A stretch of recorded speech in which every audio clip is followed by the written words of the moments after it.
আমরা এখন বাংলাদেশের একমাত্র সাবমেরিন যা মাটির নিচে অবস্থিত, আমরা এটার ভিতরে ঢুকবো। সাবমেরিনের ভিতরে ছবি তোলা ভিডিও করা সম্পূর্ণ নিষেধ, যদিও আমরা কখনো তো সরাসরি সাবমেরিনে ঢুকতে পারবো না, তাই সাবমেরিনের মতো এরকম একটা জায়গাতে আমরা ঢুকে গেলাম।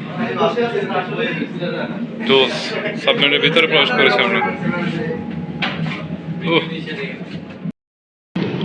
এই যে আমরা হাঁটতেছি, সবগুলো আর্টিফিশিয়াল 3D।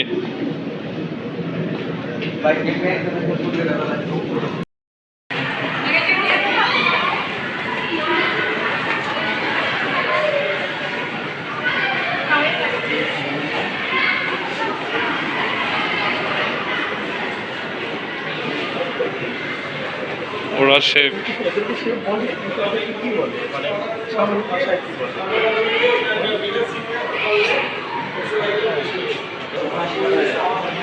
ওরা আমাদেরকে স্যালুট দিচ্ছে,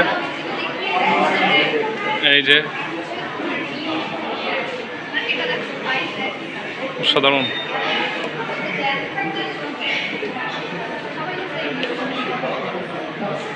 দ্য নেভাল কমান্ড লাইনেজ।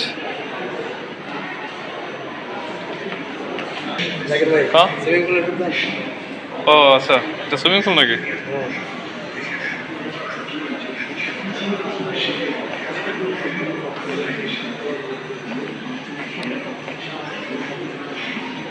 ও এটা কি? সুনীল অর্থনীতি নৌবাহিনী।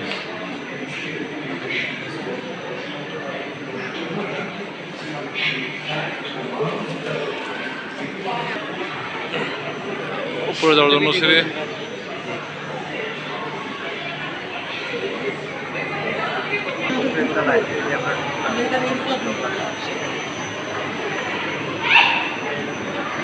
আমরা তখন মাঠের 3 তলা নিচে ছিলাম।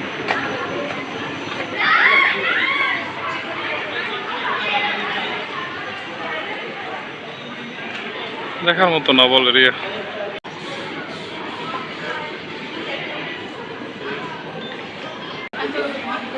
এখানে আর্টিফিশিয়াল ভাবে পরিকল্পনা ম্যাপিং কিছু করা হচ্ছে আর কি। আর এর পাশে হচ্ছে মাইন, গ্রেনেড, সব কিছু।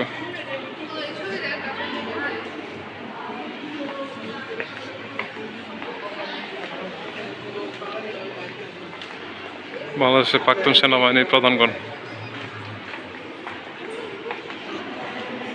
যিনি বর্তমানে প্রধান সেনাবাহিনীর।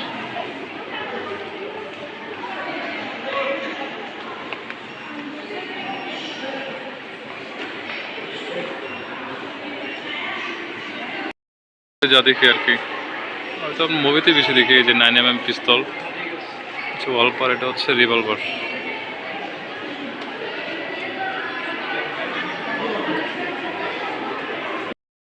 আত্মসমর্পণ, এটা খুবই চমৎকার একটি দেখার মতো বিষয়। ভারতের কাছে? আচ্ছা, তাই? আচ্ছা, এ হচ্ছে সেক্টর কমান্ডার বৃন্দ যারা ছিল তৎকালীন সময়ে।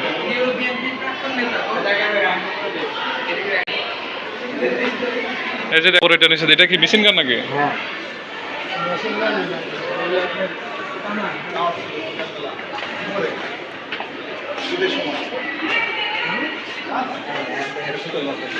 আমি ভাবছিলাম ওইটাই।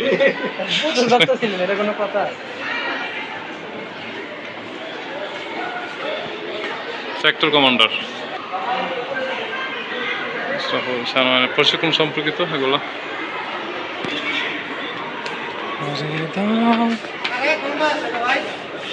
আরো 1 ঘন্টা? ঠিক আছে।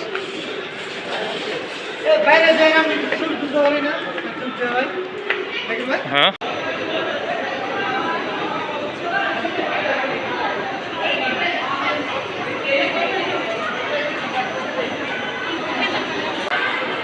হিউজ পরিমাণ, এটা জানি না এটাকে।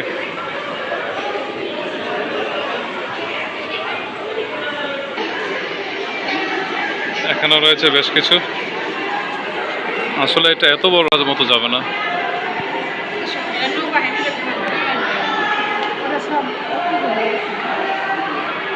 বাংলাদেশ সামরিক জাদুঘর, এখানে অনেক কিছু দেখার আছে। বিভিন্ন ধরনের Bangladesh army medical trainings area 1973 বিভিন্ন ধরনের ইনফরমেশন যারা যারা ছিল আমাদের লিস্ট।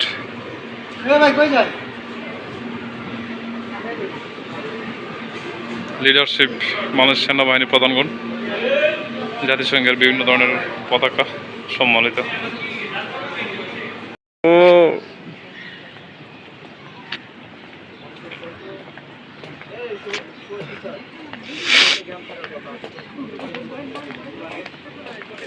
তামিল ভাই চলেন ভিতরে যাই, আইন ভিতরে যাই, ভিতরে চলেন। আমরা এখন এক্সিট দিয়ে বের হয়ে গেছি। সামরিক জাদুঘরটা আসলে এত বড়, আর ভিতরে এতগুলা জিনিস, এতগুলো ডকুমেন্ট আপনি যদি পড়তে চান বা দেখতে চান ভালো করে, এন্ড অফ দ্য ডে দিন শেষে আপনার মিনিমাম 1 সপ্তাহ লাগবে যদি A to Z সবগুলা রিসোর্স এবং ভালো করে পড়তে চান। হিউজ। এখানে বিভিন্ন ধরনের ট্যাঙ্ক তারা ধাপে ধাপে সাজিয়ে রেখেছে। এখানে শিপ, এটি বানবার জন্য একটি ঐতিহ্যের এবং গৌরবময় একটি নিদর্শন। মুক্তিযুদ্ধের সময় অসম সাহস ও মুক্তিযুদ্ধের গৌরবময় নিদর্শন এই ট্যাঙ্ক প্রতি শ্রদ্ধার জন্য সৌরভ রানবারের পাশে বাংলাদেশ সেনাবাহিনীকে উদ্ধার দিয়েছে, মানে উৎসর্গ করেছে। বের হয়ে যাচ্ছি সামরিক জাদুঘর থেকে। এখন আমরা যাচ্ছি আমাদের বাস যেখানে রয়েছে সেখানে। আমাদের ব্যাচমেটটা অনেক দূর চলে গেছে ওইদিকে।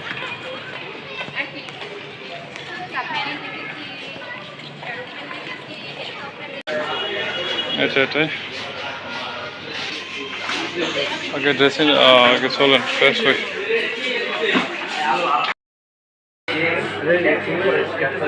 কাচ্ছি দিয়েছে, কাশি দিয়ে দর্শক। এই ছিল আমাদের স্টাডি ট্যুরের সংক্ষিপ্ত। আপনাদের জন্য শুভকামনা থাকবে এবং সকলেই ভালো থাকবেন, সুস্থ থাকবেন। আল্লাহ হাফেজ।